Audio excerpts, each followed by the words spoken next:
Eu quero começar esse vídeo te fazendo uma pergunta. Como que você considera que está a qualidade da sua comunicação? Você se considera um bom comunicador? Acredita que quando você se comunica, os seus objetivos são alcançados?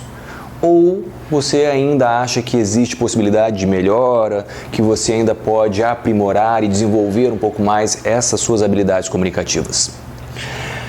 Eu preciso te dizer, para a gente entender um pouco mais a comunicação, que a comunicação ela é dividida em partes. A comunicação é cheia de elementos e a gente começa a aprimorar a nossa comunicação conforme eu começo a entender, conhecer e dominar cada um desses elementos. Então hoje eu vou te passar 3 tipos de comunicação, que são tipos de comunicação básicos, que estão presentes em todo momento, seja numa comunicação elaborada ou uma comunicação planejada, como uma palestra, uma apresentação de uma pauta de reunião, ou numa fala do dia a dia, numa conversa entre amigos, ou num bate-papo até com um desconhecido no ponto de ônibus. Então, para começar, eu quero te falar sobre a comunicação, o tipo de comunicação, que é a comunicação simbólica. O que é a comunicação simbólica? São os símbolos que nos rodeiam, que passam informações sobre nós. E querendo ou não querendo, essa comunicação ela está presente o tempo todo junto com a gente. Então, eu vou te dar um exemplo. Pensa que você vai receber dentro da empresa onde você trabalha um colega novo de trabalho. Ou vai receber um parceiro, um fornecedor, alguém que é até uma referência ou que tem um bom currículo. Mas quando essa pessoa chega, e se ela chega com uma camisa de time de futebol, como que você interpreta isso no primeiro dia de trabalho? E aí, independente se você gosta do time ou não gosta do time, se é o time que é o mesmo que você torce ou se é o time rival, não é esse o caso. Se você simpatiza ou não. Mas qual a imagem uma pessoa com uma camisa de futebol passa para você quando chega num ambiente de trabalho para poder se apresentar no seu primeiro dia? Muito provavelmente você vai ter uma sensação de que, olha, essa pessoa é minimamente estranha. Ela é uma pessoa que talvez, será que ela tem toda essa competência ou esse conhecimento que dizem que tem ou que eu achei que tinha? Porque esse símbolo de uma camisa esportiva, e aí poderia ser de outros esportes, tá? Poderia ser uma camisa de basquete, poderia ser uma camisa de um time da seleção de vôlei, enfim, não importa qual é o esporte. A questão não é o tipo do esporte, é o tipo de vestimenta que passa uma informação onde a gente acaba não dando tanta credibilidade para aquela pessoa porque aquela informação não é coerente com o espaço onde ela ocupa, com o espaço corporativo, com o currículo ou a imagem que foi vendida dessa pessoa. Mas isso quer dizer que essa pessoa não seja uma boa profissional? É um bom profissional? Não. A comunicação simbólica tem muito disso. Ela passa informações que muitas vezes são informações pré-conceituosas, que a gente acaba interpretando de uma maneira muito superficial.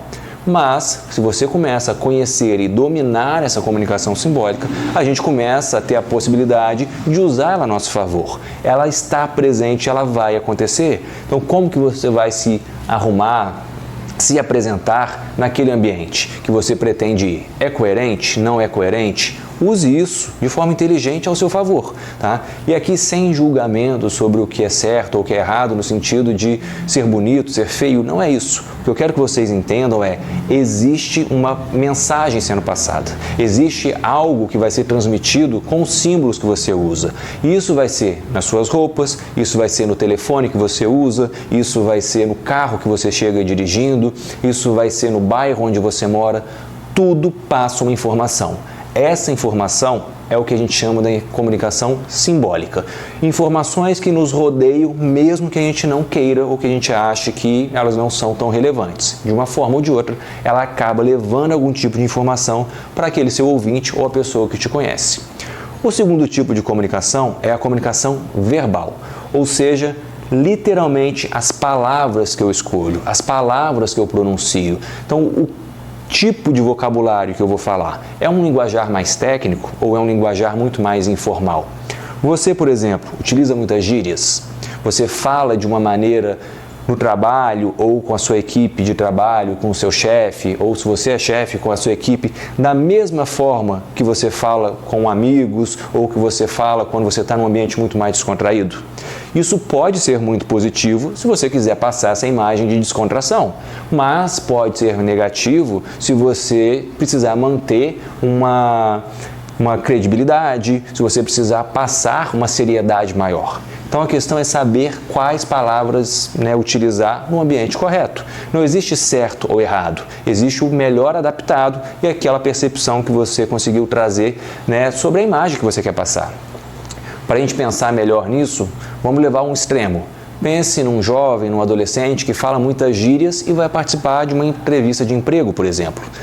Qual é a possibilidade dele não ser bem visto se ele usar gírias talvez muito pesadas, muito de conotação sexual ou de conotação mais violenta, dependendo do tipo de emprego que ele vai concorrer, a qual vaga? Então pode ser que não seja bem visto.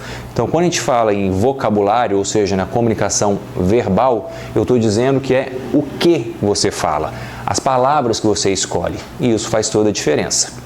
E o terceiro tipo de comunicação que eu quero trazer para vocês hoje é a comunicação não verbal, ou seja, é o como eu falo. E aí não é mais o que eu estou trazendo ou qual é o conteúdo que eu estou trazendo, mas a maneira como eu apresento esse conteúdo. E aí vem o meu tom de voz, se eu falo mais alto ou mais baixo, se a minha voz é mais grave ou mais aguda, a minha velocidade de fala, se eu falo muito rápido ou se eu falo mais devagar, se eu tenho pausas mais regulares ou se eu não tenho pausas, dá a sensação de que eu estou perdendo o fôlego em algum momento do meu discurso.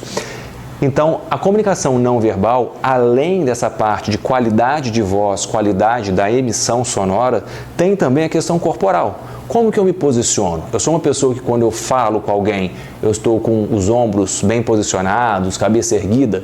Ou eu sou aquela pessoa que está sempre com o tronco mais caído, braços mais cruzados?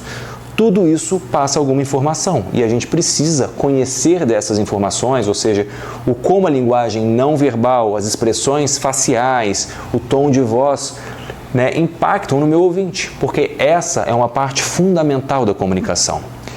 Qual dos três tipos de comunicação você acredita que seja mais relevante no dia a dia? Não existe um estudo dizendo a proporção da comunicação simbólica, mas a gente sabe que ela vai trazer informações. Mas se eu for parar para pensar entre comunicação verbal e comunicação não verbal, ou seja, verbal é o que eu falo, não verbal é o como eu falo. Estudos mostram que 93% do que as pessoas entendem estão relacionados ao como eu falo, ou seja, ao não verbal. E apenas 7% da comunicação ela é absorvida pelas palavras que eu falo. Pode parecer um pouco absurdo, mas se a gente parar para refletir um pouco sobre isso, você vai concordar comigo. Quando uma pessoa te fala alguma coisa, não é necessariamente o que ela falou que traz mais impacto para você. Às vezes ela só te deu um bom dia, ela só te deu um vai com Deus, ou qualquer frase curta e sem nenhuma possibilidade de interpretação diferente. Mas a forma como ela falou, se ela falou com uma cara de deboche, se ela falou com uma entonação que você falou, parece que ela está brava, isso passa muito mais informação do que as palavras em si. Então esse estudo ele é muito coerente, ele já foi comprovado por mais estudiosos, outras pesquisas e comprova para a gente então que a comunicação não verbal ela tem um impacto, um peso muito maior do que a comunicação verbal. Então se você precisa desenvolver a sua comunicação e você quer aprimorar, o primeiro passo é em qual dos tipos de comunicação ou qual das formas ou dos elementos que compõem a comunicação que você precisa melhorar.